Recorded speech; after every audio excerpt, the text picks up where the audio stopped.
রাজকুমারের জন্মদিনে কি উপহার দেবে? হ্যাঁ গো, পেয়েছি, এই দেখো। উমা, এই যে তোমার ছোটবেলা সোনার আংটিখানা। হ্যাঁ গিন্নি, ঠিক ধরেছ। যেটুকু যা গয়না ছিল সবই তো দেওয়া হয়ে গেছে, নহে বিক্রি হয়েছে। আর তো কাউকে কিছু দেওয়ার নেই, তাই ভাবলাম এটাই উপহারে দিই। এ ভালো ভেবেছো। বেশ, আসি তাহলে, ওদিকে সবার দেরি হয়ে যাচ্ছে গিন্নি।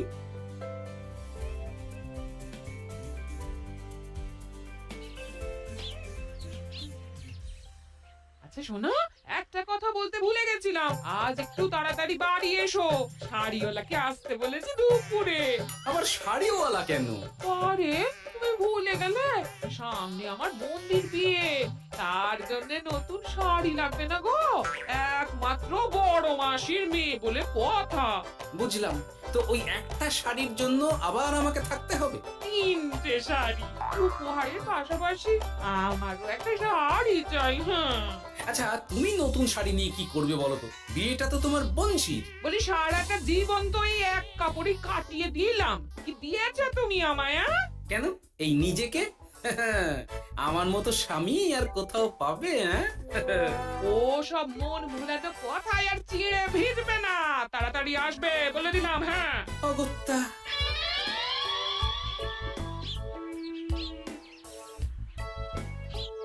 দূর, গিন্নিরও যত কথা সব বেরোনোর সময়। আবার তাড়াতাড়ি ফিরেও আসতে হবে শাড়ির জন্য।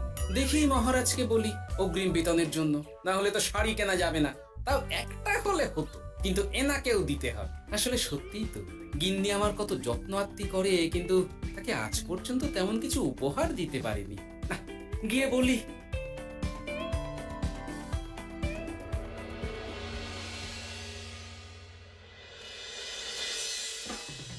রাজকুমারের জন্মদিন উপলক্ষে যে আপনারা এত উপহার এনেছেন তার জন্য অনেক ধন্যবাদ। আপনাদের সকলের আশীর্বাদ ও ভালোবাসা আমি রাজকুমারের কাছে পৌঁছে দেব। এ আর এমন কি মহারাজ, জানেনই তো রাজকুমার আমাদের সকলের কাছে কত প্রিয়। ঠিক ঠিক। কিন্তু আমি অবাক হচ্ছি আপনার প্রিয় গোপাল জন্মদিন ভুলে গেছে দেখে। এখনো পর্যন্ত তার কোনো পাত্তাই নেই। হ্যাঁ তাই তো, গোপাল আসেনি কেন? এসে গেছি মহারাজ। তা বলি, এসে তো উদ্ধার করে দিয়েছো, আজ রাজকুমারের জন্মদিন, সে কথা কি মাথায় আছে? ক্ষমা করবেন মহারাজ, আসলে ওই রাজকুমারের উপহার আর গিন্নির আবদার এসবের জন্যই আমার দেরি হয়ে গেল আর কি। এই নিন রানীমা, আমার তরফ থেকে রাজকুমারের জন্য ছোট্ট উপহার। অনেক অনেক ধন্যবাদ গোপাল। তবে মহারাজ, আমারও একটা অনুরোধ ছিল। কি? আমাকে যদি অগ্রিম বেতন হিসাবে কিছু মোহর দেন, তাই নিয়ে আমাকে একটু তাড়াতাড়ি বাড়ি ফিরতে হবে। উনি বলবেন আর ওনাকে দিতে হবে, মামা বাড়ির আবদার। যেটা জানেন না তার মাঝে এত কথা বলেন কেন? হ্যাঁ, আসলে মহারাজ, আমার গিন্নির বোনের মেয়ের বিয়ে সামনে, তাই গিন্নি আবদার করেছে ওই নতুন শাড়ি কেনার জন্য। জানেনই তো বিয়ে বাড়ির কত খরচা, তাই। এ তো খুব ভালো কথা, কিন্তু অগ্রিম বেতন কেন? এমন একটা ভালো খবর দিলে আমার তরফ থেকে তোমার জন্য কিছু মোহর উপহার। এই নাও। ধন্য মা আপনি, আপনার মতো মা থাকতে সত্যি ছেলের কোনো চিন্তা থাকে না রানীমা। ইস, বেটা আবার সুযোগ বুঝে মোহর পেল, কেন যে আমার এমন হয় না। এবার তাহলে আসি মহারাজ, গিন্নি ওদিকে অপেক্ষা করছে। হ্যাঁ হ্যাঁ, যাও যাও, আজ তাহলে সভা এখানেই শেষ করলাম। মহারাজ, আপনার সাথে আমার একান্তে কিছু কথা আছে, আমি অন্দরমহলে গেলাম। রানীমার আবার হঠাৎ কি হলো, ব্যাপারটা দেখতে হচ্ছে।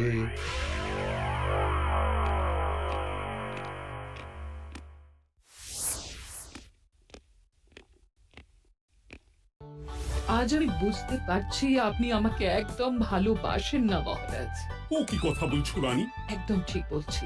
নিজের গিন্নির আবদার মেটানোর জন্য গোপাল কত ভাবে, নতুন শাড়ি কিনে দেওয়ার জন্য অগ্রিম বেতন অব্দি চাইলো, আর আপনি? আমি তো রাজা, আমি কেন বেতন চাইবো? সেটাই তো, রাজা হয়েও আপনি কখনো এমন কিচ্ছু করেননি, কিচ্ছু না। আহা, রাগ করে না, আমি তোমাকে সব থেকে সুন্দর শাড়ি উপহার দেব, একেবারে সোনার সুতোর কাজ করা মুক্ত বসানো শাড়ি। এমন শাড়ি কেউ কখনো দেখেনি। ও মা, সত্যি? আচ্ছা, এই ব্যাপার, গোপালের কথা শুনে এবার মহারাজ ও রানীমাকে উপহার দেবে। তো আমারই ভাগ্যটা খারাপ।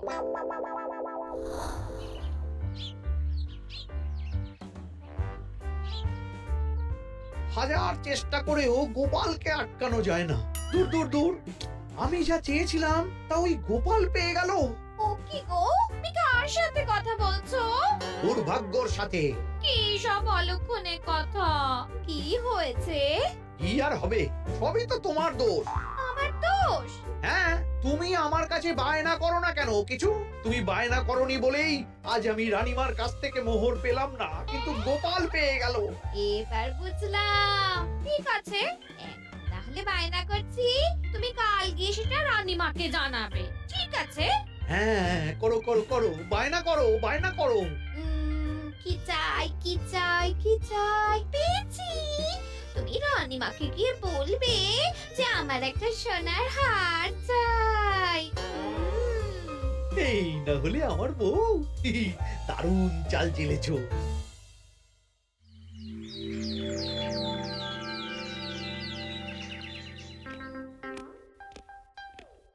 কি গো মন্ত্রী, আজ যে তুমি দেরি করলে বড়।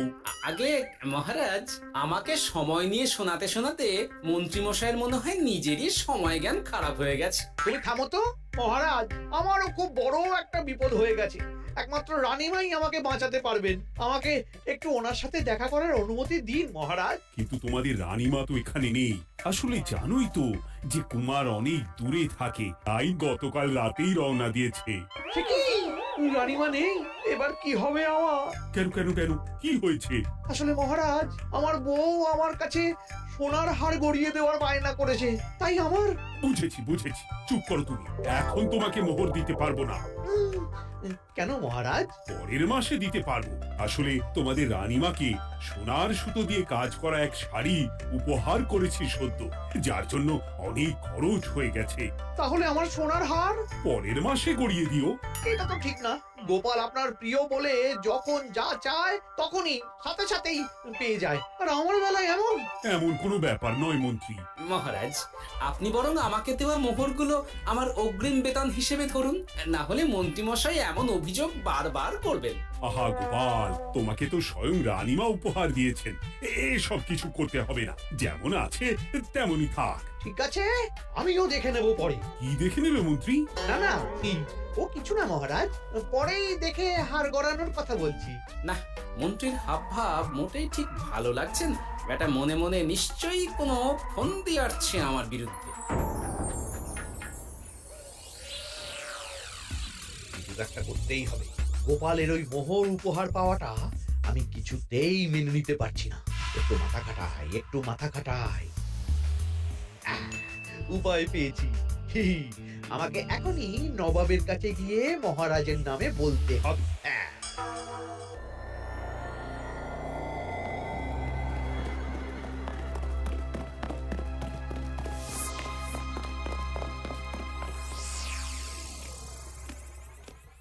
প্রণাম নবাব বাহাদুর। আরে এদি কৃষ্ণনগরের রাজা কৃষ্ণচন্দ্রের মন্ত্রী, তো হঠাৎ এখানেই কেন? আমি নবাব বাহাদুরকে আন্তরিক ধন্যবাদ জানাতে এসেছি। কিসের জন্য? এই যে আমরা খুব খুশি রাজা কৃষ্ণচন্দ্রের মতো একজন শক্তিশালী রাজা পেয়ে। শুধু সামরিক বলেই নয়, আর্থিক, সামাজিক, রাজনৈতিক সব দিক থেকে। আর এটা সম্ভব হয়েছে আপনার মতো একজন নবাবের মহারাজের ওপর কৃপা দৃষ্টির জন্য। বলতেটা কি চাইছো তুমি?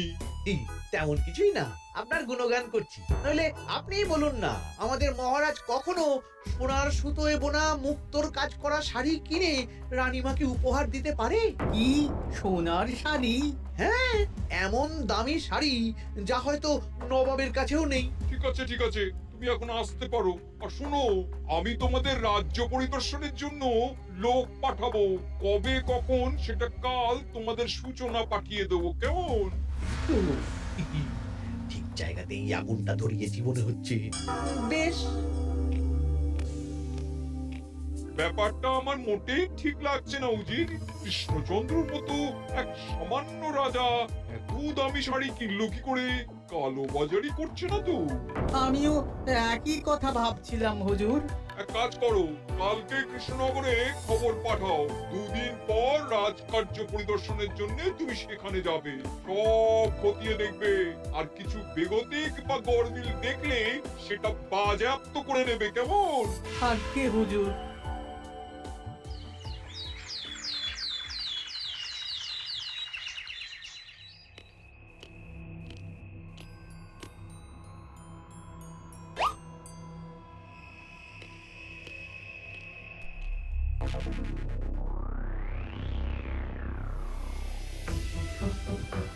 কি হয়েছে মহারাজ? কার চিঠি? নবাবের রাজকার্য পরিদর্শনের জন্য লোক পাঠাবে 2 দিন পর। এতে চিন্তার কি আছে মহারাজ? চিন্তার বিষয় আছে।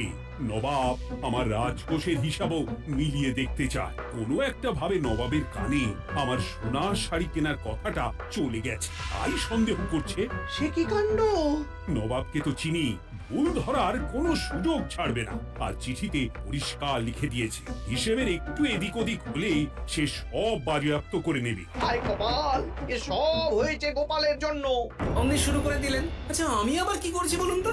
তুমিই তো করেছো। সেদিন যদি তুমি তোমার গিন্নির শাড়ি কেনার কথাটা রানীমার কানে না তুলতে, তাহলে রানীমাও মহারাজের কাছে শাড়ির জন্য বায়না করতেন না, মহারাজও সোনার শাড়ি কিনতেন না, আর নবাবও জানতে পারতেন না। একদম ঠিক কথা বলেছ মন্ত্রী, সব দোষ তোমার গোপাল। মহারাজ আপনি এমন বলছেন? হ্যাঁ বলছি, কারণ এটাই হয়েছে। দুশ্চিন্তায় এখন মাথা খারাপ হয়ে যাচ্ছে আমার। আমি জানি না তোমার জন্য আজ অব্দি এমন বিপদে কবে পড়েছি। এবার তোমাকেই এখান থেকে বেরোনোর উপায় বের করতে হবে। আর যদি তা না করতে পারো, তাহলে আজ পর্যন্ত তোমাকে যত মোহর উপহার দেওয়া হয়েছে, সেই সব উপহারের মোহর ফেরত দিতে হবে। সব মোহর যে প্রায় খরচ হয়ে গেছে মহারাজ, আবার আমি কোথা থেকে পাবো? সেটা তুমি জানো। এইবার গোপাল ভালো মতো জব্দ হয়েছে। এ যে লঘু পাপে গুরুদণ্ড। গোপাল পড়ল ফাঁদে, এমন দেখে মন্ত্রী হাসে আর আমার মনটা কাঁদে।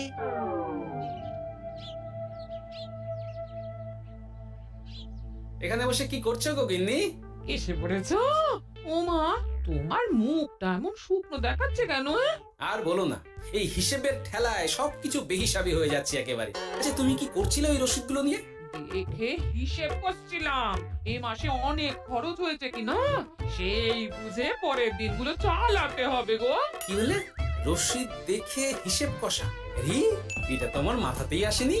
ধন্যবাদ গিন্নি, আরো একবার তোমার জন্য এই যাত্রায় আমি বেঁচে যাব মনে হচ্ছে। বেঁচে যাবে কেন? কি হয়েছে? আচ্ছা আমাকে আবার একটু রাজপ্রাসাদে যেতে হবে। আমি এলাম গিন্নি। কি যে বলে লোকটা, কিছুই বুঝতে পারি না।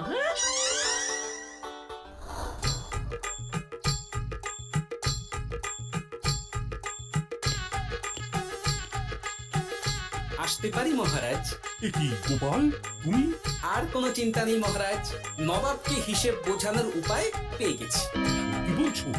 কি উপায়? এই দুদিনে আপনি শুধু সকল প্রজাদের কাছ থেকে পুরনো রসিদ সংগ্রহ করুন, তাহলেই কেল্লা ফতে। তাই নাকি? আর নয়তো কি? তবে এ ব্যাপারে মন্ত্রী মশাইকে কিন্তু কিচ্ছু জানতে দেওয়া যাবে না। শুধু আমি যা বলছি তাই করুন মহারাজ। সে তো বুঝলাম, কিন্তু প্রজাদের থেকে পুরনো রসিদ সংগ্রহের কথা ঘোষণা করলেই মন্ত্রী এমনি জানতে পেরে যাবে। চিন্তা করবেন না মহারাজ, আমার কাছে এটারও উপায় আছে। আপনি শুধু খেয়াল রাখবেন যাতে এই কথা 5 কান না হয়। বাকিটা ভরসা রাখুন, কৃষ্ণনগরের একটা ঘাসও নবাব বাজেয়াপ্ত করতে পারবে না।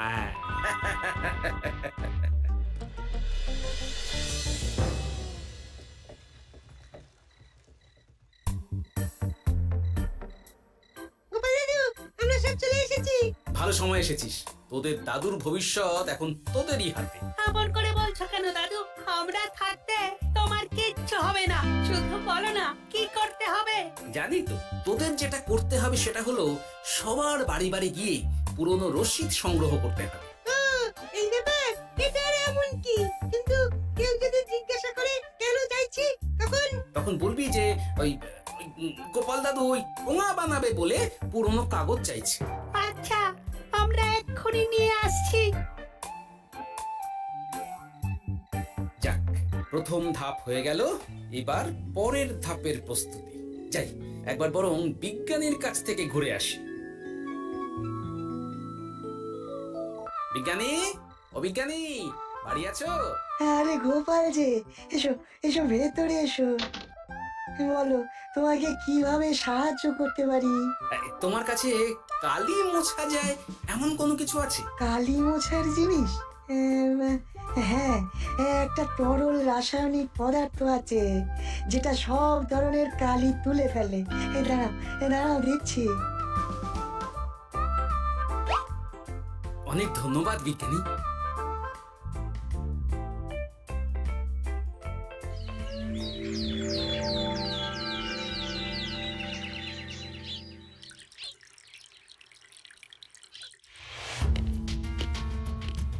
আসুন আসুন, আপনার জন্যই তো অপেক্ষা করছিলাম। তাই নাকি? এতটা পথ উনি এসেছেন, আগে ওনার জন্য শরবত ও মিষ্টির ব্যবস্থা করি।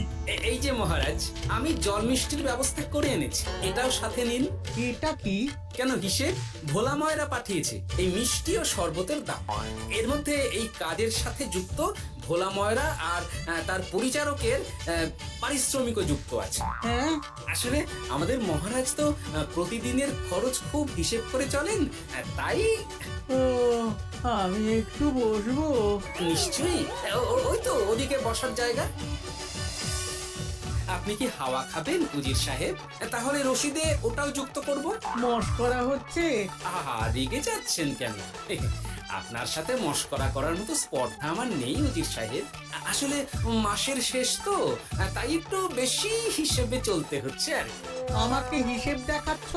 আর রাজা কৃষ্ণচন্দ্র যে সোনার সুতোয় বোনা শাড়ি কিনতে পারলো, সেটার হিসেব কোথায়? একটা সামান্য রাজা এত অর্থ পায় কোথা থেকে? এ আবার কেমন কথা? মহারাজ যা কিনেছেন সেটা তো তার জমানো অর্থ দিয়েই কেনা। আমি বিপথে কোনো কাজ করি না। সেটা তো রাজকোষের হিসেব দেখলেই বোঝা যাবে। শুনে রাখো গোপাল, একটুও যদি হিসেব এদিক ওদিক দেখি না, তাহলে সব বাজেয়াপ্ত করে দেব। কোনো চালাকি নয়, কোনো চালাকি নয়। বেশ, তবে করুন হিসেব। আমাদের কাছে কিন্তু সব কিছু রসিদ আছে। কই গো, আনো সব, আনো আনো।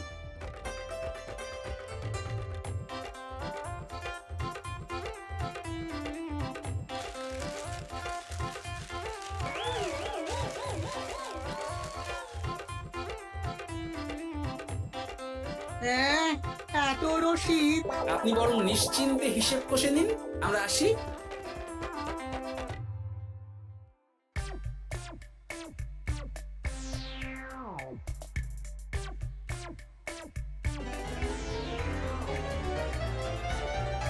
ওই বাবারে, এত হিসেব কষে কষে তো মাথা ঝিমঝিম করছে, খিদেতেও পেট চুই চুই করছে। আপনার হিসেব কত দূর উজির সাহেব? আমাকে এখান থেকে নিয়ে চলো গোপাল, আমি আর পারছি না। ও কি, অঙ্ক কষে কষে তো আপনার সব শক্তি শেষ হয়ে গেছে দেখছি। আচ্ছা চলুন চলুন চলুন, কিছু মুখে দিয়ে দিন, তাহলেই শক্তি আসবে। তাই চলো।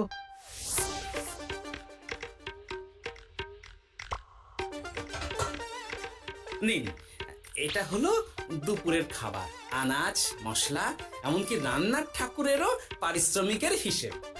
এবার আমি পাগল হয়ে যাব। আমি আর কোনো হিসেব দেখতে চাই না। সব সময় কি আর হিসেব নিয়ে চলা যায় নাকি? কি আর করা যাবে বলুন? হিসেবে না চললে আপনি তো মহারাজের উপার্জনের উপর সন্দেহ করবেন, আর বেশি খরচ হলেই সম্পত্তি বাজেয়াপ্ত করবেন। তাই বলে সব কিছুতেই হিসেব? কোনো একদিকে বেশি খরচ হলে বাকি দিকগুলো এভাবেই কম করে চলতে হয়। কি ঠিক বলিনি? আমি আমার ভুল বুঝতে পেরেছি গোপাল, এবার আমাকে রেহাই দাও। আসলে তোমাদের মন্ত্রী নবাবের কাছে গিয়ে তোমাদের রাজা নামে উস্কেছে। কি? মন্ত্রী? এই রে, খেয়েছে, এবার পালাতে হবে দেখছি। ঠিক জানতাম, মোহরের জন্যই এত কিছু। তাই তো নবাব এমন করেছেন। বেশ, এবার আমি ফিরে গিয়ে নবাবকে সব জানিয়ে দিচ্ছি।